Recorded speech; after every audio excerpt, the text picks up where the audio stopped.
Okay, great. This is just a quick refresher. I'll speed through it on ITS barcoding. And I know Megan has explained this before, and her explanation is definitely more better and more right than mine. So if there is anything that I say that conflicts with anything she said, ignore the thing I said.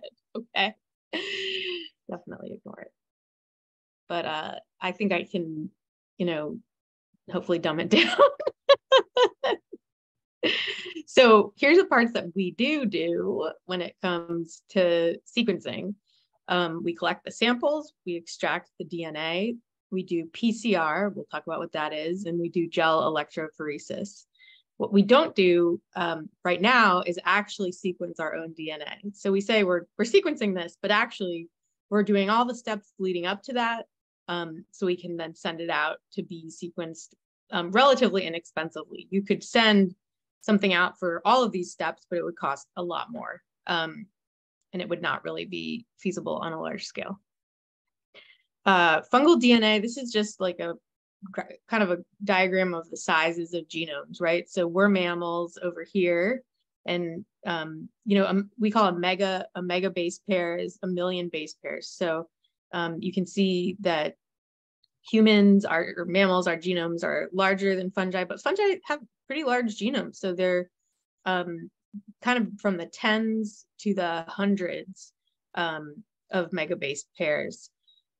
And that's a big genome, but there's something smaller that we can use to try to identify them. And we call it a barcode. It's kind of like a shortcut, so we don't have to sequence the whole thing. And this is internal transcribed spacer. Transcribed means copied. Translated means made into a protein. So already from the name of this, you're seeing it's transcribed, it's copied, but it's not translated. It's not made into a protein. And when I say here, it's a chunk or a region of non-coding DNA. When we say non-coding or not translated, we mean you don't make a protein from it. It sits in between two very important genes, or really kind of 3 very important genes. I think bacteria have one ITS region, eukaryotes, meaning creatures whose cells have a nucleus or a little kind of envelope inside with a lot of important cell stuff. Those guys, eukaryotes, have 2 ITS regions, ITS1 and ITS2. So that's us, we have 2. Fungi, they have 2. It's kind of special combination here. So I told you these genes that kind of are on the sides, or that kind of that the ITS regions are smushed between. I said they're really important, and that's important because they are part of they're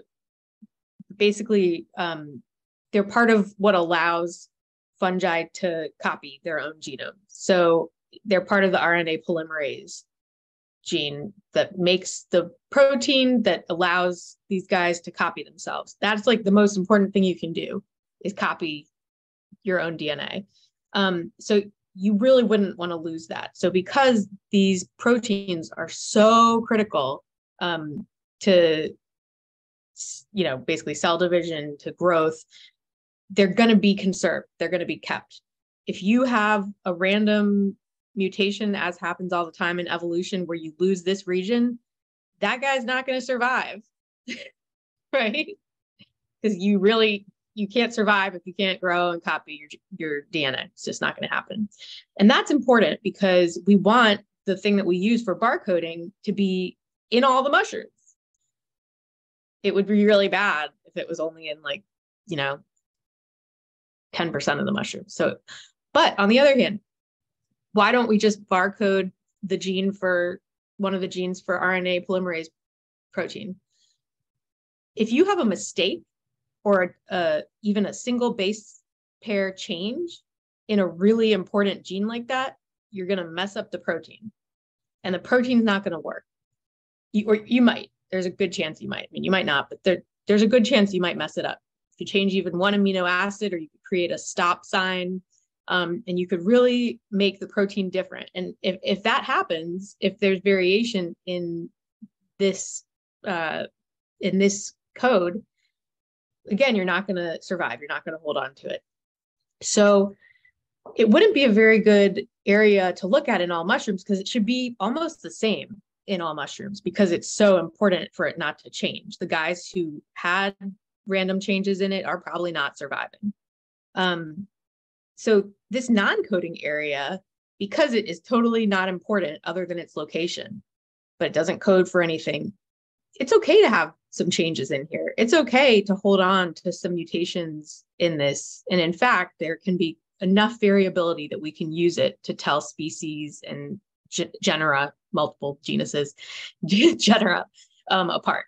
So that's like a really key thing that I wanted to say, is that this is like a really special, this barcode is really special combination of really important conserved location, but not important to conserve the actual sequence of these ITS regions, because they're not coding for a gene.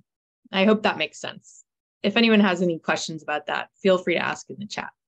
Next, this is just to show you the ITS region is usually between 400 and 900 base pairs, compared to what I just told you, the fungal genome, somewhere between, about 10 and several hundred megabase pairs. So it's like finding a needle in a haystack if you wanted to just find the ITS region and you only had one copy of it out of the whole genome. So this is funny.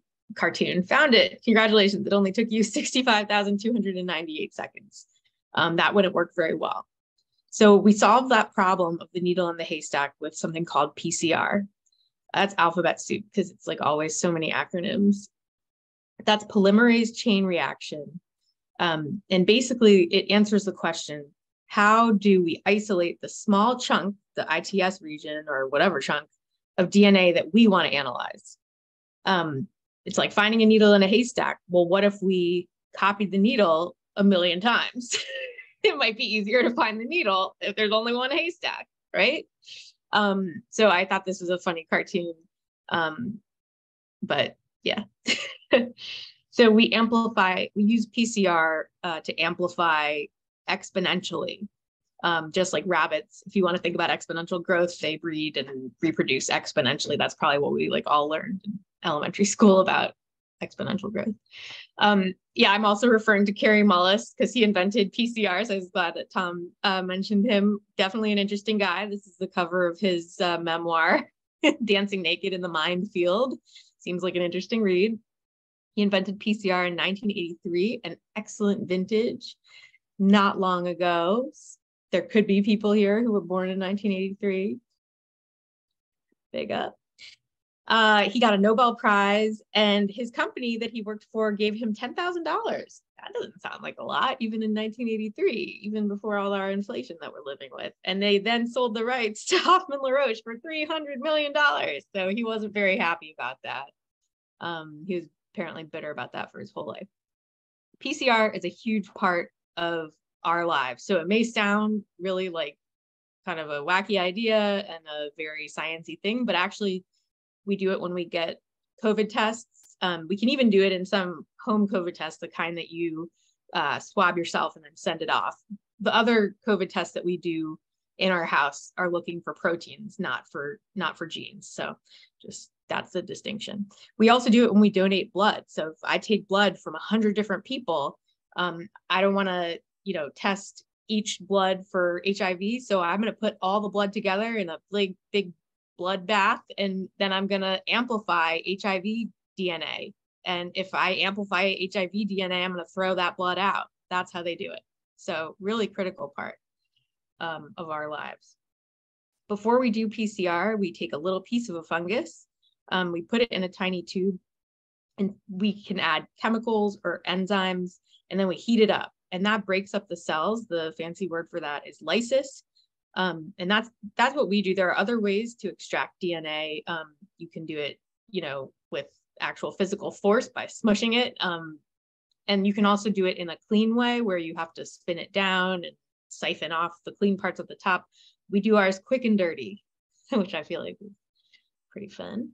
So finally, we did what we need to get to PCR. We got the DNA out of the cell and out of the nucleus by lysing those things. And now we are going to do polymerase chain reaction. So we put a master mix, which is like a special solution. In that solution, there are bases. So, you know, the A, C, G, T, these little blue guys, those are all the bases, the nucleotides is the other word for that. And then there are these red things are called primers. And those are short kind of pieces of DNA, you know, nowhere near as long as the ITS region itself. But they basically, as you can see, well, we'll start here. You have your double-stranded DNA right here. If you heat it up, you cause the strands to separate. They get denatured by the heat and they separate. Then what you want to do is have your primer attached to the DNA that you're trying to copy. And if you bring it to the right temperature, which is around 68 degrees Celsius, it will do that. That's called annealing, which just means, I guess, like gluing together, you know, so it goes to the right place. And then if you raise that temperature up a little bit to 72 degrees Celsius, DNA polymerase, the enzyme, which was also in your master mix, along with these bases, it will hop on there and it will start building. And it will just keep building in the right direction until another primer that you put in there makes it stop. And you have then made a copy. And your original piece of DNA will keep getting copied every time you do one of these heat cycles, but also your new DNA is gonna keep making copies too. And so as you can see, very quickly, you go into exponential growth and you start to get a lot of copies. Here's a little video that I like. It's short, but it's cool.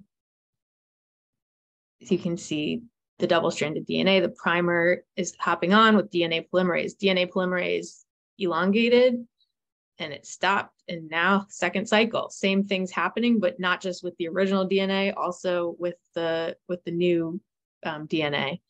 And after, you know, just a few cycles, 20 to 30 cycles later, we have 1 million copies. So it's kind of awesome. Okay, let's see. Oops, I didn't mean to play that again. Okay. Oh, so this is just a picture of what I just said, but I'm not going to go through it again. Basically, the whole point is it happens exponentially, which means if you put it in your PCR machine, which does these temperature changes in cycles again and again and again, if you do enough of those cycles, you get a lot of needles and not a lot of haystacks, and you can find the thing that you're looking for. So I changed to with science, anything is possible. Forget love. The next step after you do that PCR to amplify the region that you're curious about, you got to do a little quality control, make sure that you got what you were trying to get. Gel electrophoresis, this is the way we do it. So what you do is you take some of the amplified DNA, which is in that little tube, and you mix it with some dye. And then you make some Jell-O, not the kind you eat, don't get excited. It's like a rectangle and you have these tiny little holes here. You can see, you know, when we do it, we have like, I think 8 or 9 holes. And then you put that block in this kind of bath of buffer solution. And then these holes, this is the hardest part. You use a tiny pipette to squirt your sample mixed with dye into these holes. And those little wells, they're holes or wells, they're kind of like in a horse race where your horse is in the cage thing and, you know, you turn on the electrical current, you have a negative electrode and a positive electrode or cathode and the anode. You turn on that electrical current and suddenly the horse is leaving the gates and we're off to the races. Gel electrophoresis is basically a race. So DNA is negatively charged. That's because it has this backbone of phosphorus and oxygen, phosphate. It's all DNA is negatively charged. Doesn't matter what the bases are or what the sequence is, just all has the phosphate. The electric current obviously is going to move the negative DNA toward the positive electrode. We know that from our batteries or the anode. The speed of the DNA, I'm telling you, it's all equally negative. So charge isn't, you know, the direction of the charge matters, but there's not going to be really much of a difference in degree of charge, but there will be difference in the weight, the size of the piece of DNA. So bigger bands are going to move more slowly, as you can imagine, right? They have more to overcome. And all the samples should have bands for what we're doing. All the samples should have bands of similar size and therefore similar speed, because the ITS region should be about the same size. It's not going to be drastically different. So this is just a diagram of a gel when you would be looking at samples that are not just having genes of the same size, but for ours, we wouldn't expect to have all these different bands. On the left, you can see there's something called a marker, which is basically like your control.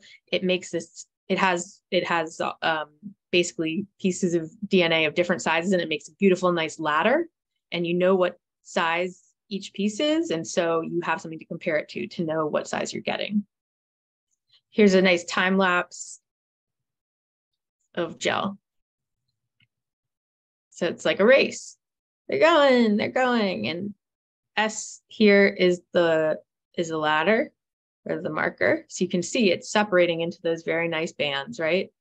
And then you see actually for most of the samples, it looks like it looked like there were two bands the ones that were leading the very front. Those are just, Megan taught me this, they're just little pieces of DNA. They're going really fast because they're short, like the primer, you have a lot of primer in there. So it goes way ahead. So pop quiz, hot shots. I'm going to show you a gel and you're going to tell me which samples would you sequence from here. Now, just to remind you, these kind of blurry things here are the really short primers and other little tiny pieces of DNA that we don't care about. But you can see here, there are beautiful bright bands. There's kind of a smear behind it. And, we can talk about whether, I don't know if Megan's going to talk about that, but they're not really bands. They're just kind of smears. But clearly this bright band is in some of these samples. So which ones are you going to send? You're going to have to pay money to sequence them. So you don't want to send something that you didn't amplify. So just tell me in the chat. Yes, not 5. Exactly. Beautiful. So you did it. So you ran a gel and you understand it. And that's it. That's the end of my presentation.